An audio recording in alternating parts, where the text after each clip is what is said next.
So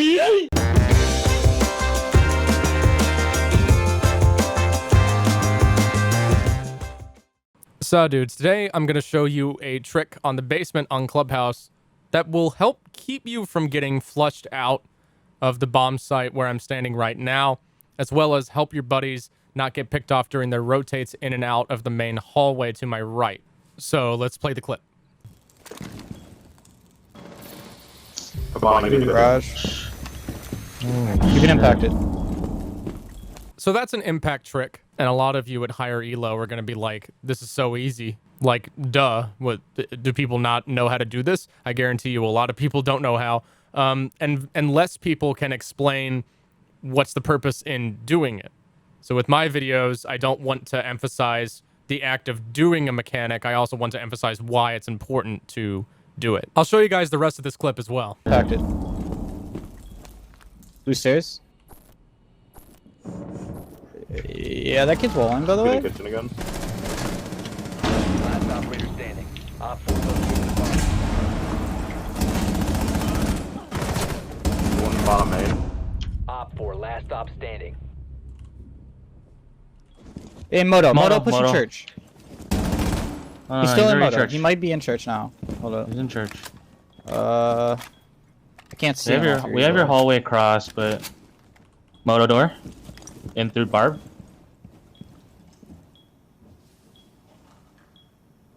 He's in church. Rotate, Blue blue rotate. rotate, Blue rotate. blue door, Pushing blue armory. door. Coming through. You're nutty. Now, this makes for a cool clip and all, but these guys threw, and I'm going to show you exactly how they threw. Now, there's something wrong with this ceiling. If you guessed that there's not enough holes in the ceiling, you're correct. There are basically no holes in this ceiling, preventing me from doing an effective impact trick. This hatch gives you control of this end of Arsenal room, these boxes, kind of.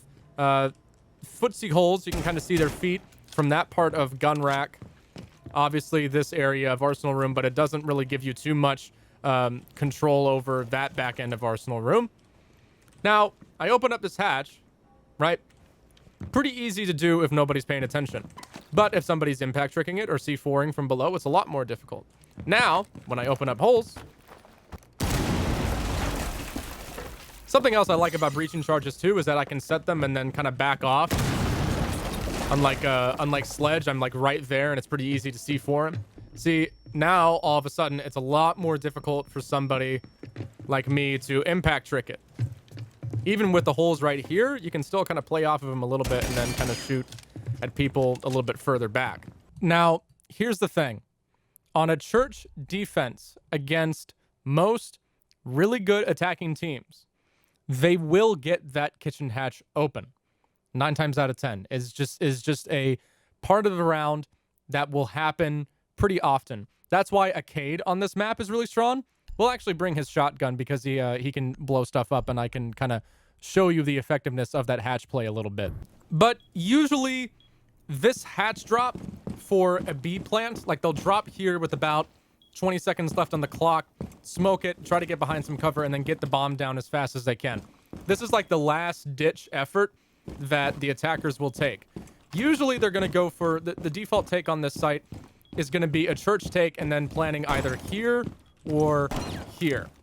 And it's really important to not only retain blue control for the defenders, as well as Arsenal control. Blue control is a little bit more important because if the attackers manage to get into blue, like pretty much church is just unplayable. And then when church is unplayable, it makes denying this drop really, really difficult. So basically, if the attackers win blue, then the round is pretty much over for the defenders unless the defenders really gun out, because they can't retain church control to deny plants here, obviously, and they can't as effectively retain Arsenal control to deny hatch drops here. And obviously, in church, they can't deny the hatch drop over there when it takes place. So opening the hatch isn't just about, you know, getting control of the room, like being able to shoot guys that are playing here, because you can contest main from as far back as here, and then if you're here, obviously if they have blue control, like you're screwed. If you're here and you don't want to get shot from blue, then you get shot from the hatch and you're screwed. Like, getting the hatch control, getting blue, those are two very important things for the attackers to do on this site. But the attackers in this clip that I showed you also got one other thing wrong. They didn't do anything about my hiding spot in this end of Arsenal room. See, the reason that the Habana dropped is that she can't shoot me, right?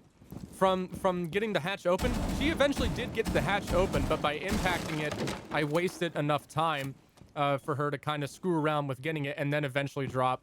Even if you get this hatch open, right? Like, it's still difficult to contest me from that end of Arsenal room. Like, if you go over here and you get a lot more vertical control, obviously that's a lot more difficult to hold for me. See, if the attackers were doing their job, then I wouldn't have been able to play this spot. Another way to get this guy, i.e. me in the clip, playing in this area is to also get him with vertical control from over here. This is usually going to be a Buck's job. He's a lot better at doing this, and this is why Buck and Sledge are different operators.